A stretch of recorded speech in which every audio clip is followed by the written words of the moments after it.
The test is in 4 parts: Part 1, Part 2, Part 3, and Part 4. Now look at Part 1. Part 1. Ielts practice.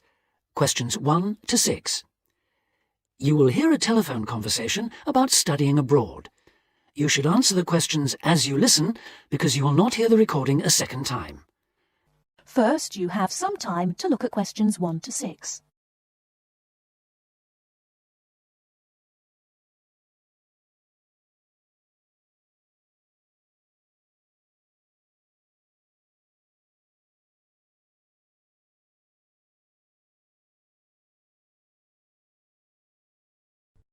Listen carefully and answer questions 1 to 6. Hello, admissions guidance. How can I help? Hello. I'd like some information about studying at your university. Can you help me? Yes, of course.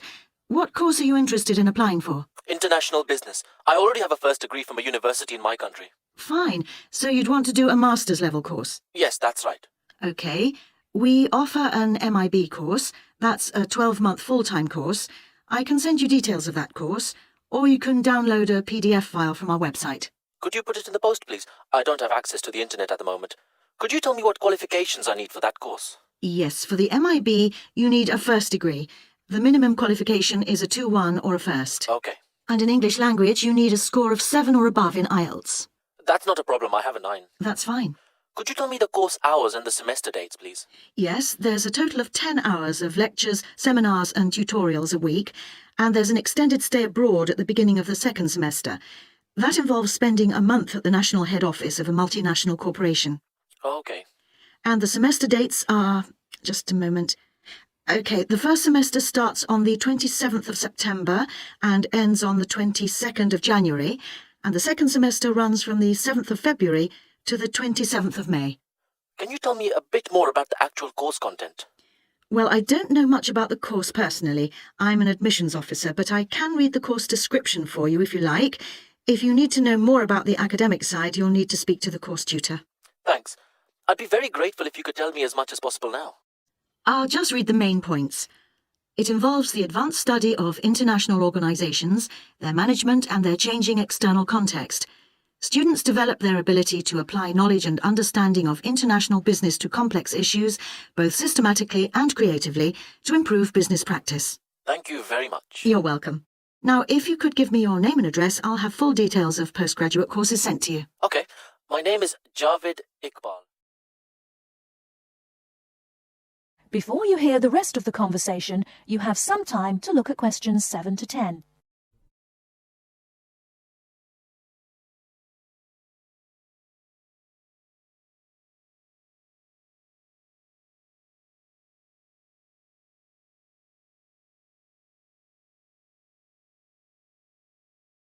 Now listen and answer questions 7 to 10. Okay. My name is Javed Iqbal. That's J-A-V-E-D-I-Q-B-A-L. Thank you. And your home address, Mr. Iqbal? It's Aga Khan Road, Shalimar 5, Islamabad, Pakistan. Thank you. And could I ask you 1 or 2 more questions for our records? Yes, of course. What was your first degree in? I did economics. I got a first-class degree. And where did you study? At the university here in Islamabad. Okay. Now, you said you had an Ielts level 9. Could I ask what your first language is? Actually, I'm bilingual in Urdu and English. Thank you very much. I'll put full details in the post today. Thank you.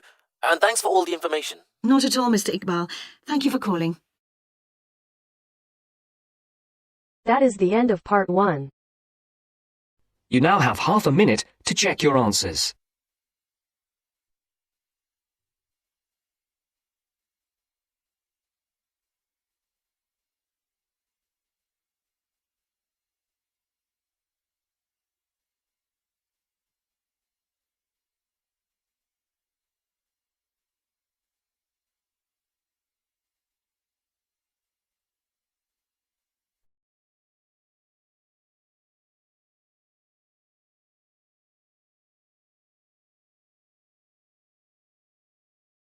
Turns to Part 2.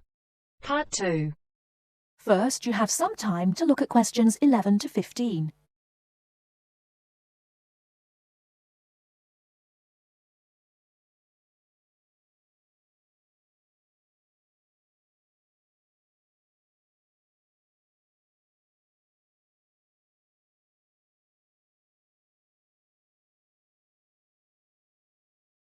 Now, listen carefully and answer questions 11 to 15.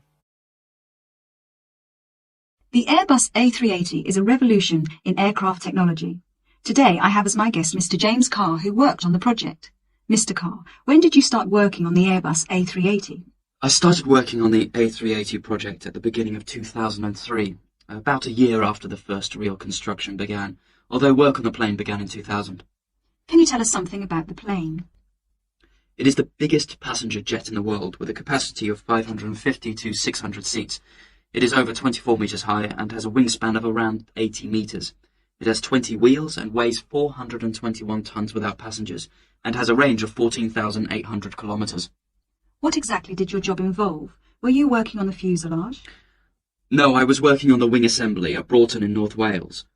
The fuselage and tail fins were made in Germany and Spain, and the final assembly took place in Toulouse, France. My job was to work on the computer-controlled wing panel assembly machines.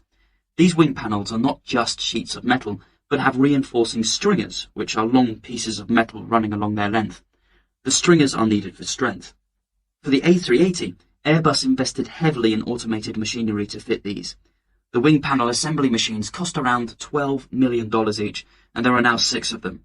The machines required control programs to operate them, which told them where to go and what to do. I was responsible for the control programs. How many people were working on the wing assembly? It involved around 1,000 people, but this was a small percentage of the total, and they weren't all working at Broughton. Before the wing assembly took place, the wing had to be designed. This required massive amounts of research. The wing must be strong enough, but the weight must be kept to a minimum for safe takeoff and landing. The takeoff speeds for large aircraft can exceed 330 kilometres per hour. What was the factory at West Broughton like? Very big. The part I worked in was as high as a 6 or 7-storey building. On some days, there were clouds inside the main building. There were other buildings, offices and departments inside the main buildings. Workers used bicycles, trucks and vans to get around inside. The building is the size of 6.5 football pitches. How did you test the wing? The wings went through several tests to confirm design and stress predictions. For the new aircraft, we tested one set of wings to destruction to find the strength. In other words, we completely destroyed the wing. We used another set of wings for fatigue testing. Fatigue testing is where we move the wings up and down repeatedly over a long period to check that they perform well and that no cracks appear. There were also test aircraft that pilots flew to check flying performance, fuel economy, loading and safety. How did you feel when the first plane was finished? The A380 is the most significant commercial aerospace project in over 30 years, and so it was good to be involved with something so important. On the 27th of April 2005, we watched as the A380 test aircraft flew for the first time, and there was a real sense of achievement. Did you have any problems during the construction? We didn't attempt a project of this size without expecting some problems. The whole thing was a problem-solving challenge from start to finish. Nothing was predictable. For example, while we were developing the programs, the robots nearly put holes in the wrong place and we had to start again.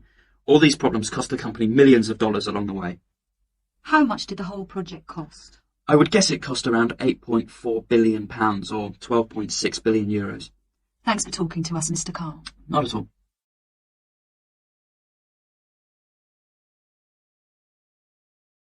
Before you hear the rest of the talk, you have some time to look at questions 16 to 20.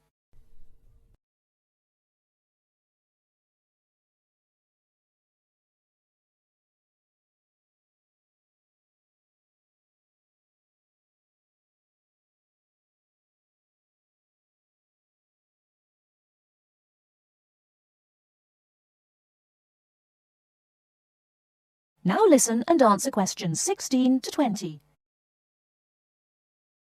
Welcome to Eurostar International Customer Relations. For English, please press 1. Thanks. Your call will now be placed in a queue and answered as soon as an agent becomes available.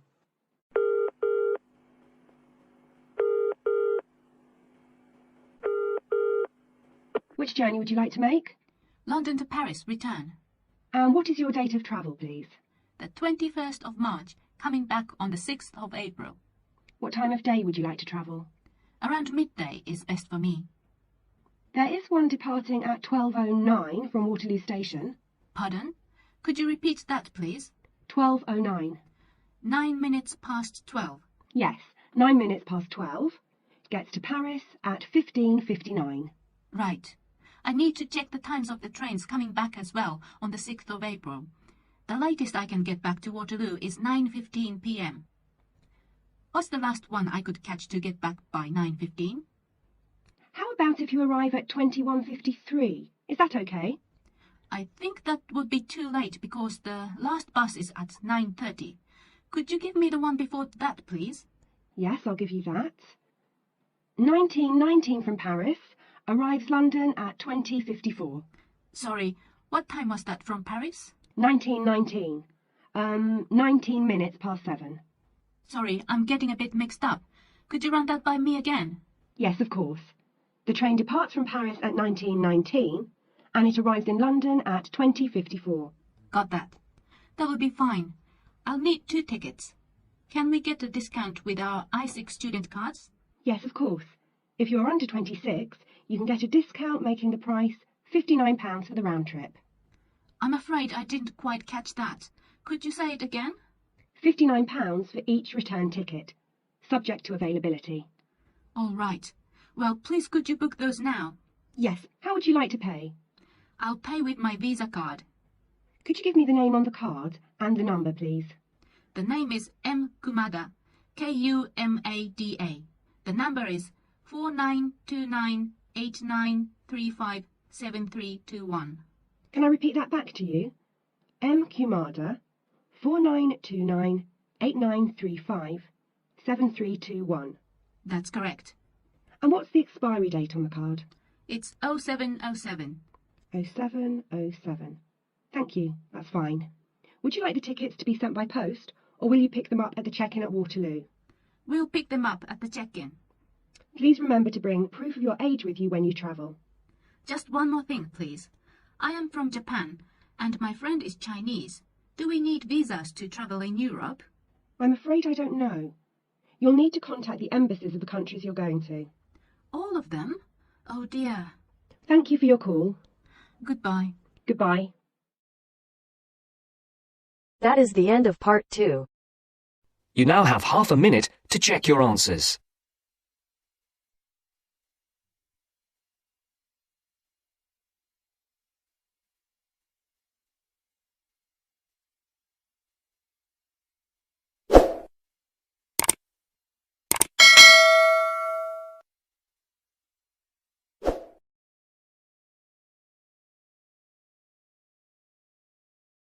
Now turns to part 3. Part 3. You will hear part of a lecture about studying history. First, look at questions 21 to 23.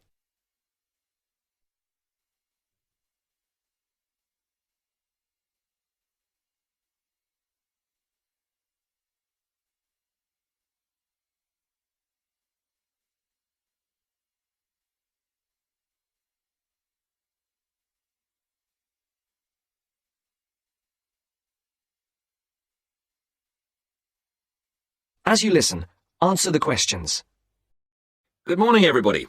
I'd like to begin this term's lectures with a discussion of the various sub-disciplines in history. Before I do that, though, can I refer you to the handout you picked up on the way in? It deals with 2 general topics. The first is, why study history? And the second is, what is history? Neither of these questions has an easy answer. In fact, people have been asking these questions for as long as history has been studied. However, as you are mostly new students to this subject, and we have some students of economics with us also, I feel you should have some background to these basic questions. Anyway, it's all in the handout. I might add that, for me personally, the most important reason for studying history is that I find it exciting. Our ancestors can remain, if we want them to, a mystery, a closed book, a blackness that we never see into, or we can come to know what motivated them and discover how that led to the world we live in today. Before the conversation continues, look at questions 24 to 30. Now listen to the second part of the discussion. You who have chosen to pursue the study of history are very fortunate. This is a time when we can talk not just about history, but histories. Traditionally, history was seen as one subject, and the subject matter was clear. It was about kings and queens and wars. Additionally, it was about states and empires, or groups of states. This is what we now call political history. The subtopics were the parts of the world, for example, the history of China or of France. History has moved on somewhat, and we can learn a lot about current views of history by looking at the proposed lecture topics in our leading universities. In fact, you'll see that even the simplest definition of history, that it is about what happened in the past, is up for grabs. Some of the more, how shall I put it, progressive areas of study are as much about what should happen in the future. One example of this is the field of postmodern history. Likewise, feminist history looks at the past to make sure the future will be different, and it uses the past to assist in its efforts to make the future as it wants it to be. Somewhere in the middle of these two extremes lie a range of areas of study which have developed over the modern period, replacing the traditional idea of political history. These are by now mostly well established. You can study social history or economic history. Social history asks about the ordinary people and their lives, not just their daily lives, but their contribution to changes in our society.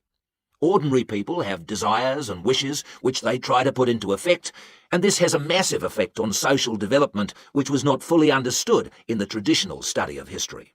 By the way, one area of traditional history which I forgot to mention, but which has had a resurgence of interest in recent years, is the area of military history. This was, of course, of great practical use in more violent times, and unfortunately has become of increasing use and interest, academically and practically, in our own times. By the way, there is a new series of lectures on military history in our department, as if to demonstrate the truth of what I've just said. Ethnic and multicultural history are further examples of kinds of history which, like social history, differ from the traditional forms. Ethnic history is a modern concern which concentrates on the value systems and beliefs of a people, usually a minority people, which were ignored in the rapid forward march of the rich and powerful nations and states.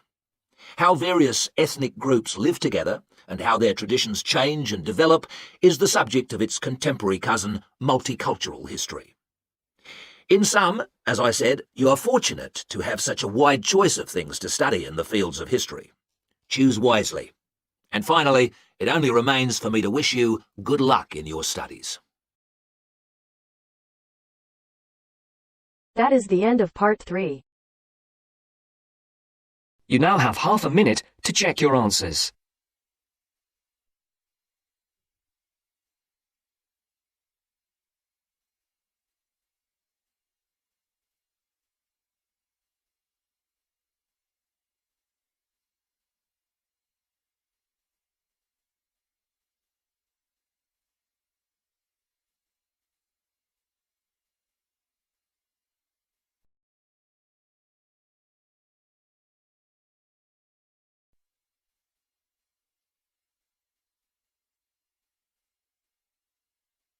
Now turns to part 4. Part 4. For my project, I chose to look at a subject which has interested me for a long time. Why is it that some people are much happier than others? More upbeat and optimistic? First, you have some time to look at questions 31 to 40.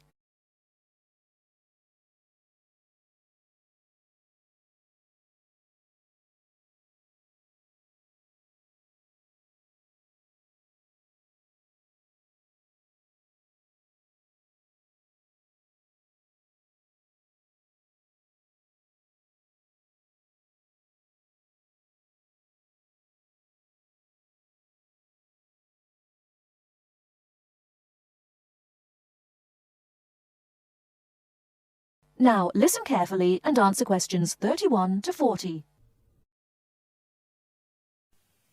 For my project, I chose to look at a subject which has interested me for a long time. Why is it that some people are much happier than others? More upbeat and optimistic? I should say that I regard myself as a very happy person, and so are most of my family, as far as I know. But that wasn't the reason why I chose this project. Some people think that nowadays we're becoming more depressed than we used to be, but I'm not convinced by that. And I came across some interesting research which tries to look at the subject from a positive point of view. It emerged from a movement called the science of well-being, and I decided I wanted to investigate it for my project because it involves several different types of factors. It can be viewed not just from the mental or physical side, but also from the social perspective. Now, in a large-scale study of several thousand people of different ages, Researchers found three main characteristics which appeared again and again in people who identified themselves as happy. The most significant factor was that you don't have to be someone who does something brilliant, discovers penicillin or composes a symphony, for example. But happy people do seem to know what their strengths are. This enables them to make the best of themselves and not to dwell on what they're doing badly. Another striking finding was that happy people tend to be very curious, not about family gossip or things like that, but about larger issues, like current events. I remember one person the researchers interviewed had never learned to read, but he was happy because he kept up through TV news. And then, and this surprised me, people don't have to have lots of friends to be happy, but they do have to be able to appreciate what they do have, the good fortune they've had, and how different their lives could have been if they hadn't been so fortunate.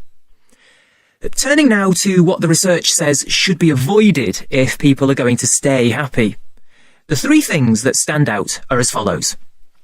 First of all, reflection time on your own is good, but not if people use that time regretting mistakes and blaming themselves for everything. Another point is that people shouldn't worry about getting angry sometimes. It's part of what makes us human, and it can be healthy. But they shouldn't always try to find fault with others. This leads to a great deal of negativity. And the final thing which should be avoided if a person is going to be happy is always trying to compete.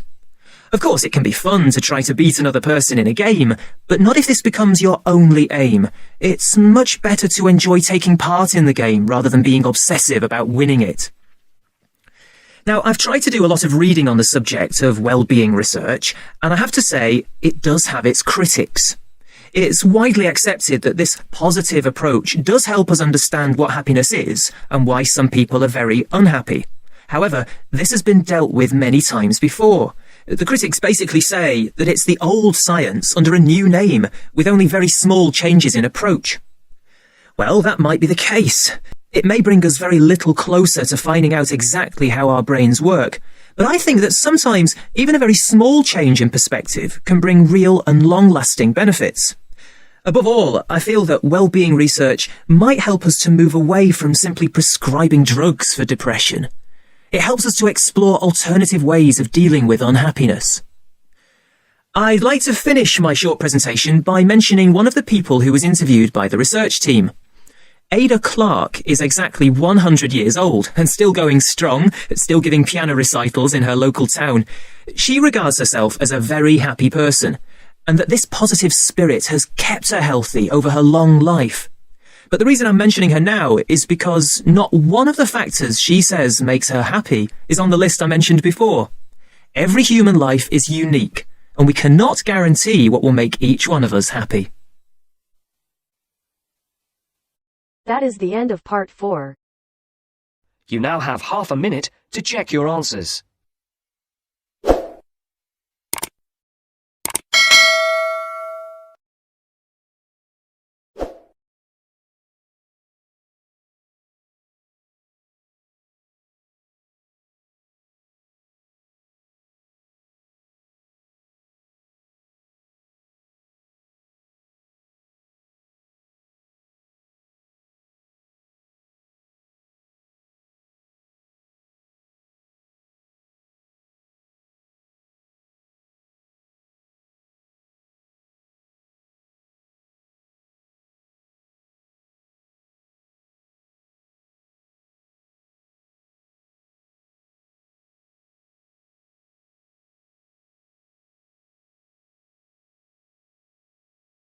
Thanks for watching. Here are other 2 videos, you can watch them as well.